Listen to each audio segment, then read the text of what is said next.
Hey guys, it's JJ and welcome back to my channel.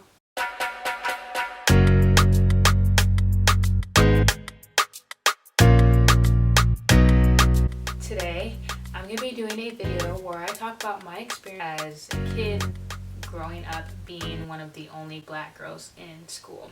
It was hard, I'm not gonna lie, I'm not gonna sit here in front like I just got through it, like I was just, myself all these years. It was something that I really did not talk about till I got to high school, my later years of high school. But all throughout elementary and middle school, it was just a battle in my head, wanting to be like other people that I saw around me, wanting to compare myself to other girls and ask, like, why did God have to make me this way? It's not like I didn't have a great childhood. I had friends and all that kind of stuff, but it was always in the back of my mind, like, why can't I be like them? I'm so proud to be a black woman. I wouldn't want it any other way. I'm so happy that God made me the way I am, but it wasn't always like that, unfortunately. So let's fast forward to the beginning. I grew up in a smaller town north of Seattle, and I really was one of the only black girls. There's times in my class where I literally was the only black girl. I always saw all the white girls. I always looked at them and said, why can't I look like her? I constantly was comparing myself. Why didn't I get the straight hair? Why didn't I get the lighter skin? Because if I did, maybe these boys would like me. And that was such a big struggle. I would go to school every day and literally just look at all the other girls and just want to have my hair straight. And I would beg my mom to do perms and stuff like that on my hair because I wanted it straight. We would go swimming and I would just be scared, like, crap, my curly hair is gonna come out and it's gonna show.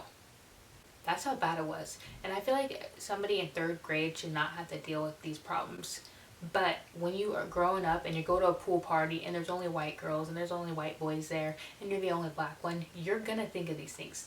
And then my friends would always be like, why don't you ever wear your curly hair? Why don't you do that? They would say stuff like that to me, but it didn't make me feel any better. It almost made me feel worse because I was being pinpointed, all the time. And it's like, yep, that's exactly why I don't want to wear it, because I don't want to be different. And nowadays, I'm very accepting of how I am and all the different styles I can do with my hair. Another thing that would happen in school, I never got bullied. I was always the type that had a lot of friends. But in middle school, kids would think it would be cool to say the N-word around me, or now not saying it directly at me, not like being like, you're such an N-word or something, you know what I'm saying, like that. But they'd be like, hey, what's up? I would play it off like it's cool because I was too embarrassed to be like, that's not okay to say. I had a substitute teacher once and I was sitting out in the hallway with my friend doing a group project, and it was time to come into class, and I remember her screaming, where's the colored girl? She literally called me a colored girl. I was in 8th grade, so this was back in like 2014, I think that's when I was in 8th grade. 2014, 6 years ago, because I'm 20 now. Okay, I was 14 years old. It's not like this was back in 1920s or something, like when that was common. No, this was literally in 2014. I literally got called the colored girl. And I was shocked. I just couldn't believe it. I didn't say anything. I mean, I was the only one. There was like no teachers, nothing that could understand exactly how I felt anyway. People would say things like that would really hurt me and kill me inside. Or they make comments and think it's a funny black joke, like, oh, you guys like grape soda? They think it was funny, but it really does hurt. And it's just so awkward. Just in a day-to-day basis, growing up in a community that's not diverse at all is awkward anyway. When you have to sit into your history class and they're talking about black history and the whole class is looking at you. I had to go through that, just being black in general, which was awkward enough when you're one of the only ones. Then on top of that, kids making comments and thinking and making jokes and thinking they're funny and that they're not going to offend me when they did. To the outside world and everything, I was fine. I was normal. I'm always a really strong person, so I'm not the one to go home and cry over stuff, but it just builds up over time, and it really makes you really question, like, why was I, born with this look, Anyway, now I want to talk about when I discovered myself as a black woman and when I started, owning up to it and being so proud and realizing that being a black woman is the dopest for real. Obviously, there's a lot of really hardships that we have to go through in life, but I'm very, very proud to know that my people have overcome so much and how strong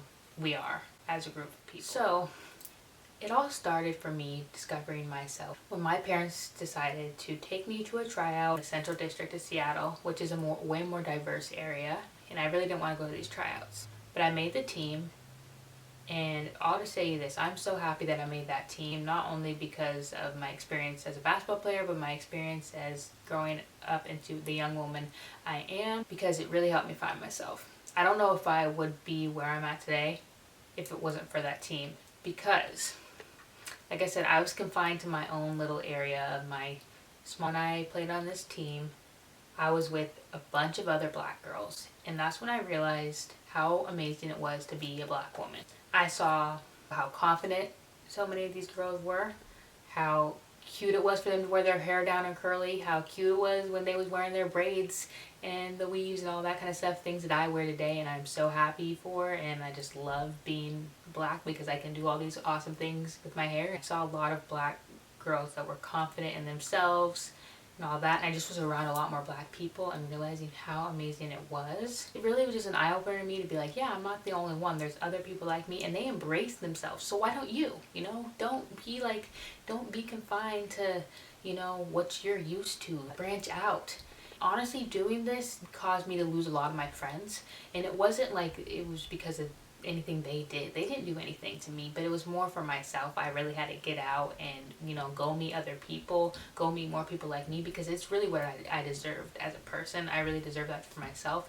It is great to have, you know, friends of all different backgrounds, of all different races and stuff. But if you don't know where you come from, you're not going to be confident in your own self. So you also need to know, you know, where you come from as well.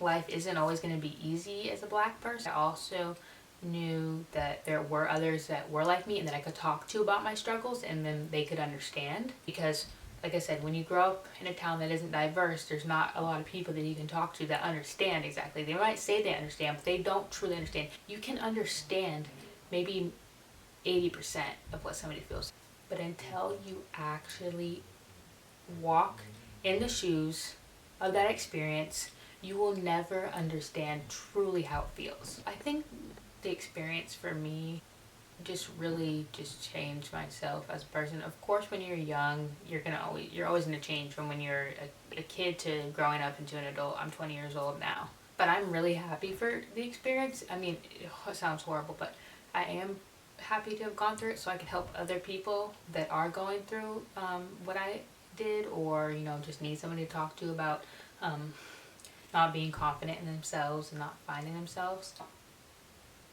It does not feel good to be outed, and I will tell you that much. It feels terrible. It is the worst thing, and I think that's why the Black Lives Matter movement is so important to me, because I wasn't a Trayvon Martin or anything like that, but I feel for my brothers and sisters, black people, so much, and that is why I'm always rooting for us, and I think every black person should. It really makes me sad seeing these black girls or even guys that really don't want to own up to their race. And another thing I want to say is it is really important to have diversity in your life. I don't want you to watch this video and think I just need to hang around people that are of my race or whatever. No, that is not the case. It is amazing to have white friends, Asian friends, Hispanic friends, like all the races. You know, you want to have a bunch of different people, because it's a beautiful thing to have different people come together. What I'm trying to get at in this video is don't hang around just a certain group of people and then lose who you really are, is what I'm trying to say, because that's what I didn't know who I was, because when you're 7 years old and you've grown up in the same area up until you're 18 years old, you don't really know, because that's all you're really used to, okay? But I think by the age of high school, you know, that's when I really started realizing, like, in my head that I was feeling about myself was not normal. That's when I realized, like, I did kind of have a mental issue as far as my self-identity, and because back then I didn't know it, but now I do, and I want to be able to help other people. So yeah, I really wanted to share my story as a young black girl growing up, going to school with no diversity, being one of the only ones, and how it was a struggle for me. But if you're going through this, you can get through it, and if you did go through it, then hey, you know, we're pretty cool, right? Anyway, that was my video, and I can make a whole nother video on these type of topics. If anybody has any suggestions, let me know. Without further ado, I will see you as soon as I possibly can. Bye.